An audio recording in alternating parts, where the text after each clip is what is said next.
Voilà. À toi, Jean-Pierre. Bien, Monsieur le Président,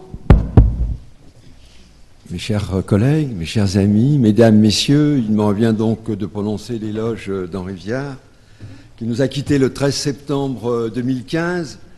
Avec lui a disparu une des personnalités majeures de la chirurgie française.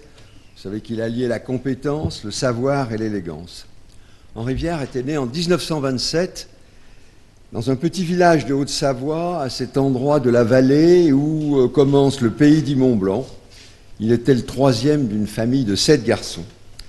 Son père, Charles Viard, avait fait preuve d'une imagination fantastique, puisqu'il avait créé les premières remontées mécaniques savoyardes, réalisant avec les Rothschild ce qui est devenu le groupement des téléphériques du Mont-Blanc.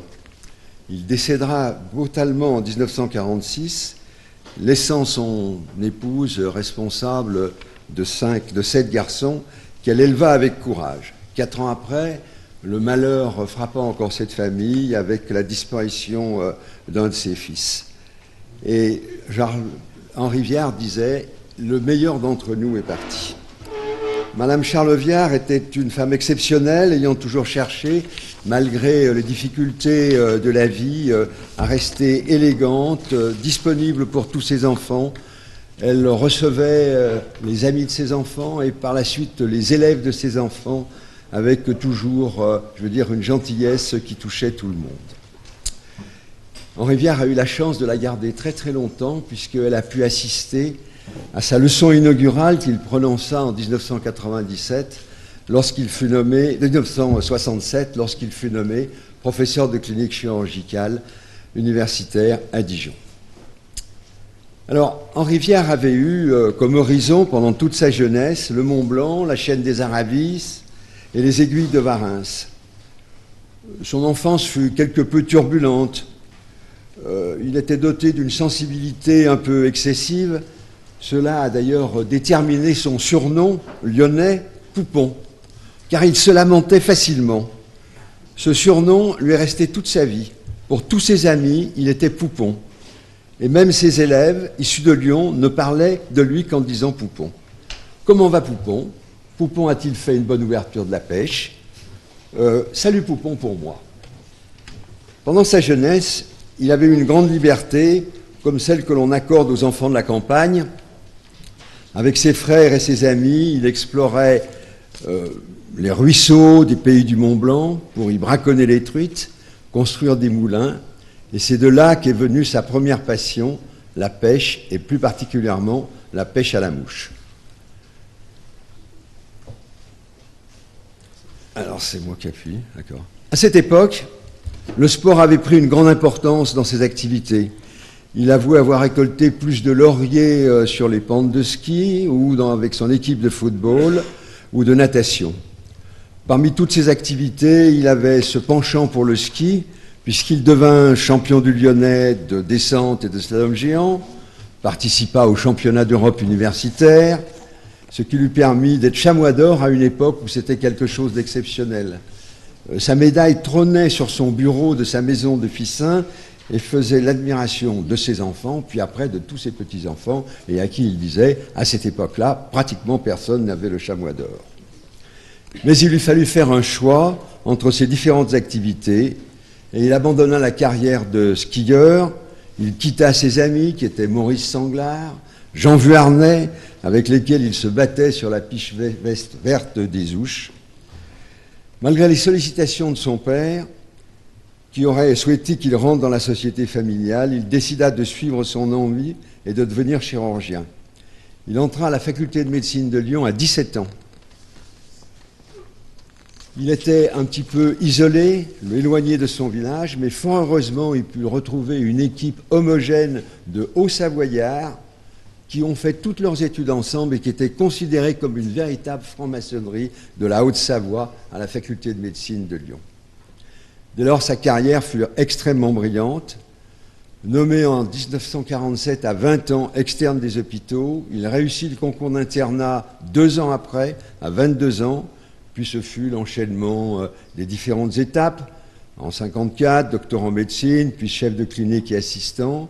il réussit en 1962, à 35 ans, le concours de chirurgien des hôpitaux de Lyon, concours difficile dont il fut le major. À Lyon, les candidats brillants passaient le chirurgicat, ceux qui échouaient au chirurgicat passaient l'agrégation, mais n'avaient pas le droit à cette époque au titre de chirurgien des hôpitaux. Alors au cours de son cursus, il fut formé par des maîtres prestigieux. Pierre Bertrand, qui dirigeait le service de la Croix-Rousse et qui avait une activité essentiellement digestive, ce qui lui donna le goût pour cette chirurgie. Puis l'essentiel de son apprentissage et du début de sa carrière se fit au pavillon haut de l'hôpital Édouard Herriot, dirigé d'abord par le professeur Paul Santi, puis par Pierre Michaud. Dans ce service travaillaient les plus brillants des chirurgiens lyonnais, Pierre Marion, Eugène Saubier, Marcel Bérard, Michel Jaubert de Beaujeu pour la chirurgie thoracique. Au cours de ces années, conseillé par Marcel Dargent, qui était le directeur du centre Léon Bérard, il alla se délyonnaiser. À Londres, d'abord, chez Russell Brock et Holmes Sellers, puis en 1960, grâce à une bourse Fulbright du ministère des Affaires étrangères, il partit aux États-Unis comme Fellow in Cardiovascular Surgery à la Baylor University College à Houston, côtoyant Michael Devaquet, Danton Coulet, Franck Garbaudet, William Lillehei, William Kirklin, William Selly et Eugène Kay. Sa formation ne s'est pas cantonnée à la chirurgie étrangère, puisqu'il a fréquenté pendant de nombreuses années, et c'était devenu un de ses soutiens parfaits, le professeur Jean-Louis Lorta-Jacob. Il est devenu très ami avec François Féqueté et Jean-Noël Maillard, et ses élèves en ont bénéficié. Pendant toutes ces années, il développa une activité privée avec une clientèle qui était de plus en plus importante et qui était due à sa renommée de chirurgien des hôpitaux et d'élève du professeur Santi. Mais en 1965, il fallut prendre une décision, soit continuer son activité de chirurgien à temps partiel, soit se porter candidat à la chaire de clinique chirurgicale qui se trouvait vacante au CHU de Dijon. La faculté, en 1966, venait de s'autonomiser à Dijon. Le CHU du Bocage venait d'ouvrir. Sur le plan professionnel, c'était prendre un grand service neuf, un titre prestigieux et surtout être nommé professeur de clinique chirurgicale à 40 ans, titre qu'il n'aurait jamais pu avoir à Lyon avant de nombreuses années. C'était par contre un déracinement complet sur le plan amical et sur le plan familial. Henri Viard avait rencontré en 1958, par 2 fois, chez son maître Pierre Michaud, et il disait qu'il avait été attiré par le look très anglais de Pierre Michaud, une jeune externe distinguée et élégante, Bernadette Forêt, qui devait devenir Madame Viard, et qui lui donna 5 enfants, Virginie, Arnaud, Marianne, Françoise et Benjamin. Bien que cela l'éloignât de sa famille et de sa ville natale, Bernadette Viard l'aida dans son choix d'installation en Bourgogne et fit tout pour que tout se passe pour le mieux. Il put ainsi se consacrer à la création de cette école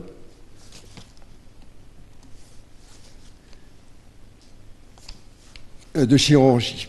Il sut intégrer une équipe dijonnaise déjà en place, mais il avait cependant pris le soin d'attirer quelques Lyonnais, puisque la première réforme de l'internat de 1965 avait institué un concours commun Lyon-Dijon. J'avais été son externe chez Pierre Michaud et j'avais connu Henri Viard, avec qui j'avais beaucoup travaillé de nombreuses matinées et dans ce service, et il n'eut pas beaucoup de mal à me convaincre, surtout poussé par mon maître Paul Maillet, de venir rejoindre son équipe. J'ai entraîné mon clone, Michel David, et nous avons fait partie de l'aventure bourguignonne avec enthousiasme.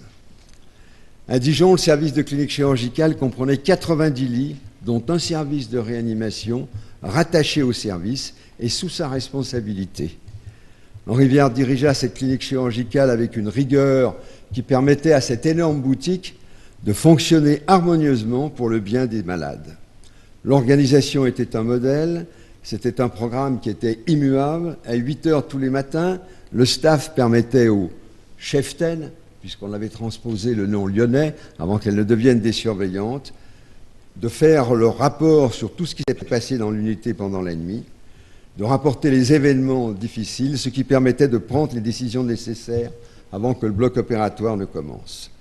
Le staff du matin était une institution et elle l'est restée puisque la troisième génération de chefs de service issus de l'école d'Henri Viard continue cette habitude et toujours à la même heure.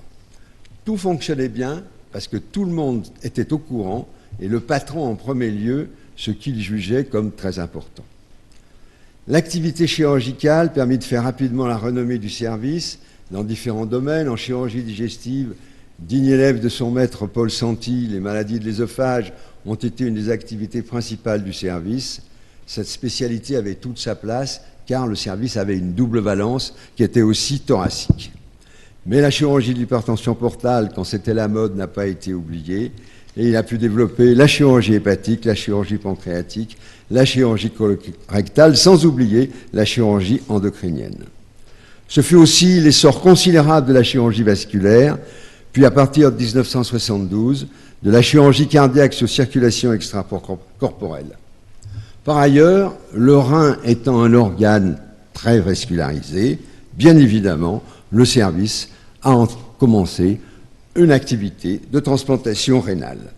L'école de la clinique chirurgicale universitaire continua sur sa lancée, puisqu'elle initiait à Dijon le développement de la transplantation cardiaque et pendant un temps de la transplantation hépatique. La formation des étudiants, des internes et des chefs de clinique fut l'une de ses priorités. Il avait transposé le système de Lyon en professionnalisant l'enseignement de la sémiologie chirurgicale, puis en instituant de façon obligatoire pour les internes et les chefs de clinique des cours de préparation au chirurgica, comme il l'avait appris à Lyon. Cette façon de présenter s'est d'ailleurs développée pour être adoptée à partir de 1982, notamment dans la sous-section de chirurgie générale, et beaucoup présents ici, s'y sont formés. La chirurgie expérimentale n'avait pas été oubliée. Il avait deviné que les qualités requises pour réussir dans cette voie étaient de privilégier les candidats au printemps de leur vie professionnelle. Malgré les difficultés d'organisation de cette activité dans les années 70, il a su initier cette activité indispensable et elle trouve maintenant à Dijon sa concrétisation puisque les successeurs ont développé cette activité dans le cadre d'une unité UNSERM qui est reconnue. Il avait compris rapidement que la formation des chirurgiens dans un CHU de la taille de Dijon devait obligatoirement se diversifier. Initialement, il nous envoya Michel David à l'hôpital cantonal de Gênes se former chez Charles-Yann et Bernard Feduti, et moi-même poussé par M. Maillet chez Ronald Velcey à Bristol. Rapidement, la règle pour poursuivre sa carrière comme chef de clinique dans le service de clinique chirurgicale était l'expatriation obligatoire pendant un semestre au moins dans un service d'un autre CHU, voire à l'étranger. Et à l'inverse, beaucoup d'internes d'autres CHU sont venus passer des semestres à Dijon. Cela a développé des qualités d'ouverture et surtout créé des liens d'amitié qui ont facilité la vie professionnelle de beaucoup. Tout au long de sa carrière, Henri Viard a participé à l'activité de nombreuses sociétés françaises et étrangères, la Société de chirurgie de Lyon, dont il a été le président, l'Association française de chirurgie, dont il était le président du congrès en 1992, la Société de chirurgie thoracique et cardiovasculaire, dont il avait été le président du congrès en 1993. Henri Viard était un passionné de sport, le ski qu'il pratiquait avec une élégance parfaite, quelle que soit la neige, quelles que soient les pentes, le football, pour lequel il gardait une passion qui est exacerbée par ses liens familiaux, car son beau-père, Pierre Forêt, le père de Madame Viard, était le vice-président de l'OL, ce qui fait qu'il était réquisitionné pour tous les matchs importants à Lyon et qu'il faisait l'aller-retour dans la soirée entre Dijon et Lyon. Son autre passion était bien sûr la pêche, qu'il pratiquait de façon intensive sur les belles rivières de France et de Bourgogne et de Franche-Comté, mais aussi à l'étranger. On savait qu'au printemps, et surtout au mois de juin, il y avait quelques soirées où manifestement il était difficile de le joindre au moment de ce qu'on appelle le coup du soir pour la pêche à la mouche. La pêche était un repère pour lui, même pour l'enseignement. Et des générations d'internes ont entendu pendant des œsophagectomies de type Lévis-Santi, lors de la thoracotomie droite, qu'il fallait sertir la ligature de la crosse de la zygos qui lui avait coûté son ouverture de la pêche en 1964, l'obligeant à reprendre le matin de l'ouverture son patient pour un hémothorax. La chasse, où il avait moins de succès qu'à la pêche, malgré des chiens d'arrêt de qualité qu'il dressait avec application et passion, lui permettait de tirer une bécasse à l'arrêt de son chien, plaisir suprême. Henri Viard avait le culte de l'amitié.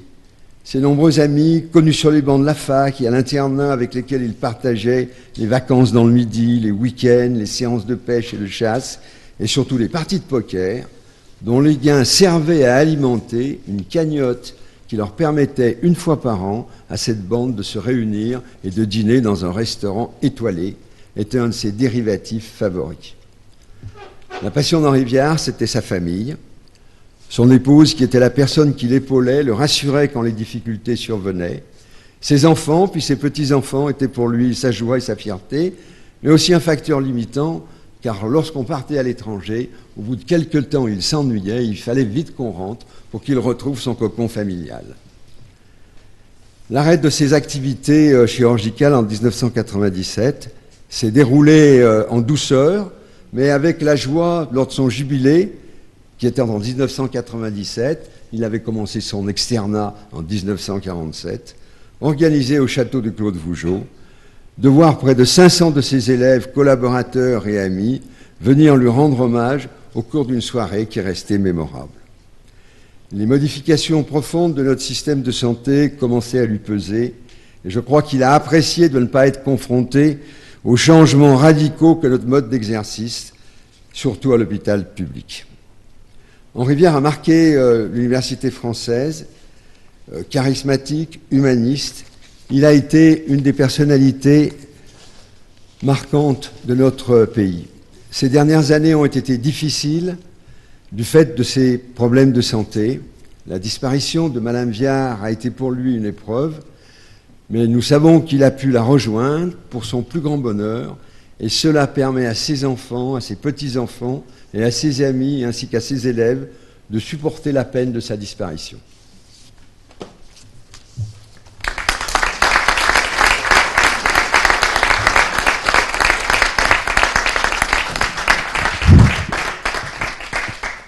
Merci Jean-Pierre pour ce vibrant et émouvant hommage. Je vous propose maintenant que nous suspendions la séance pour permettre à la famille de M. Viard de sortir de la salle pour que nous continuions nos activités académiques. Donc la séance est suspendue pour quelques minutes.